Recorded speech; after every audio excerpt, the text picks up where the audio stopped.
All right, I'm very excited. Alina, you and I have been talking for a little while now. We are part of a mastermind group, and also we have some very similar interests and a little bit of backstory that we've done shared together in similar ways. You've grown up in, obviously, I'm going to go and throw that out there, a lot of real estate backgrounds, SaaS backgrounds, and financial backgrounds a little bit. We're going to talk about all this on our show today. But rather than me kind of going crazy, can you just give our fans a little bit of introduction about yourself and a little of your background? Absolutely, Phil, and thank you so much for having me on. I've been enjoying getting to know you and your work, and I absolutely love your sense of humor and very excited to share my journey today with your audience. So it started over 30 years ago when my mom and I immigrated to this country from what used to be Soviet Union. I was at a point where I still didn't have any degree, and I decided to pursue career in accounting. And after graduating and trying myself out in taxes in both public and private worlds, I quickly realized that was not for me. It takes a special kind of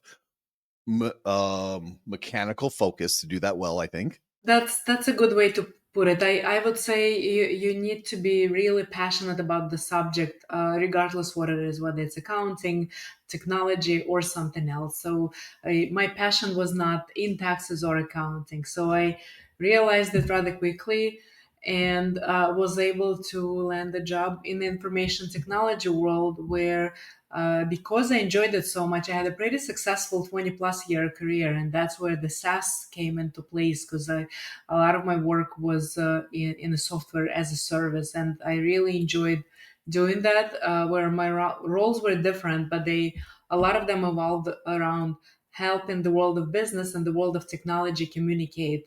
I was the one in the middle, sort of the translator, so to speak, while doing business analysis, product or project management work, but all of it evolved around helping the two world speak the same language and translate business requirements into the technical requirements, which a lot of this is done by AI nowadays, I understand. But hopefully, some of the roles that I've had in the past still exist, and people are taking advantage of AI to make their work a lot more efficient nowadays.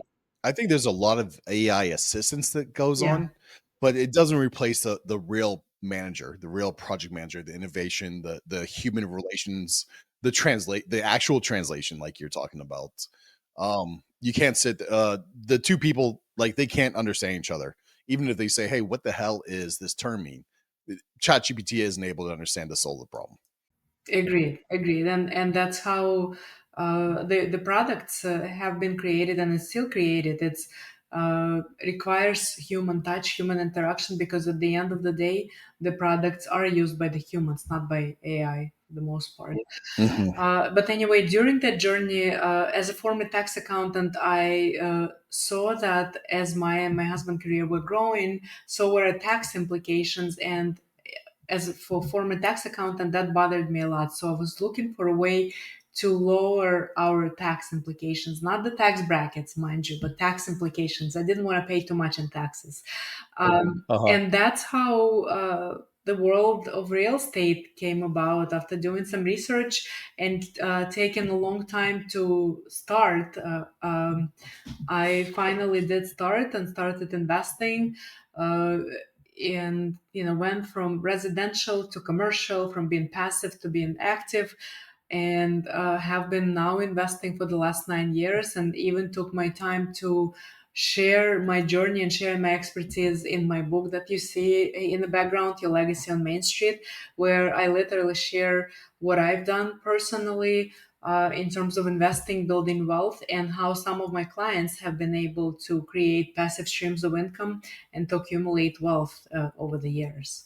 So that's This is this is a good book, and we're going to put this in the description. But you'll find it on Amazon. There's an audio version of it too. It's a pleasant, very pleasant listen, even though it's a digitally audiated book. It's good. It got a great backstory. I really enjoyed actually getting to know you through your book. And we're going to talk about that more in a little bit. But your head, and this is my fault, but your head is covering something that's very fun to talk about. Which came first, the TED Talk or the book? Good question. So I guess the timing worked out perfectly. The book came out a week before my TED talk, Wow. Well, how long did it take you to write that book? about 2 years. It was a long process, but when I was selected to be the TEDx speaker and given a date, I made everything possible to push myself and make sure that the book is published before the TED Talk. So I took all the time in the world, but finally published it literally a week before. Congratulations. Show this off. This is your son made this, guys. I'm showing off her sons. The background, yeah. Yeah, yeah. Like, so Alina's sons made this whole background, and this is so cool. The TED Talks, your favorite book, your book that you wrote, and this is great. I encourage everybody to check that out. So you actually got the invitation for the TED Talk before you wrote the book, and you're like, I'm just going to put my thoughts together. I'm going to write a book. Like everybody should do this. Yeah, so not exactly. No, the TED invitation came at the beginning of 2024, and I was already in the process of writing my book, Okay. and the end of last year. So the book came out on September 18th, and then a week later in October, I don't remember the date, but that's when the TED talk happened. Literally, it's been a year since it all happened. Okay, so knowing you, the book would have came out at the same time probably, but that little fire behind you from the TED Talk probably didn't hurt at all. Absolutely. And my goal at that point became when I'm at the TED, I want to be introduced as a published author. And I put all the efforts in, focused solely on the book, but made sure that it was published before the TED Talk. Awesome, awesome. Tell me just a little bit about what the TED Talk was about. Share with that. So it's still in the world of finance because that's where my life evolved from my two degrees. One is in accounting, one is in finance. To the work that I've done, even in the SaaS industry, it was still around more or less financial services, accounting, payroll, and so forth. But as an immigrant to this country, I did to United States. I did not get to experience public school education directly. I experienced it through my kids. And as my kids were entering into the higher classes from like elementary school to middle school and then to high school, I noticed the trend. I noticed that the schools were not preparing them for the real world and not giving them the basics that they needed to succeed as adults. And I'm not talking about PhD in finance. I'm talking about basic stuff like managing your budget, applying for a credit card, obtaining a life insurance, some stuff that they need in everyday life. And I decided that my husband and I had to take the matter into our own hands and teach them the foundational finance at home. I became so passionate about it that I even wrote and published an article on this.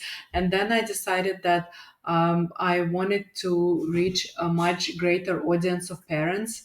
And what couldn't be greater than doing a TED talk? So I started applying. And when this invitation came from TEDx Billings, which, as you see, was called Tomorrow Starts Today, which was a perfect setting and a perfect title for the event and for my TED talk.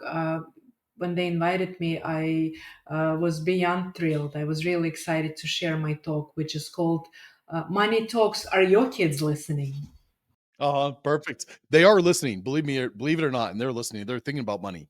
The question is, who's going to teach them about money, right? Is it going to be the school system, the drug dealers, or mama and papa? Right, right. And that's where the parents come in because um, That's what the pattern is all about. as a parent, you have to share with your kids your own mistakes, because that's the best when they can learn from your mistakes, not from someone else's mistakes. And then whatever else has helped you to succeed, whether it's how to apply and manage a loan, or how to pay off your credit card faster, or anything else that will help them, teach them at home before they get into the real world, whether it's a college or start their business, start their trade, whatever they're doing. But teach them while they're growing up. Because why? Because the younger they are, the better they absorb, and it's easier for them to be that sponge when they're young. Hmm. Plus, the more they learn early on, the faster the compound effect kicks in, and they understand and know a lot more than their peers at the older age, when they enter middle school.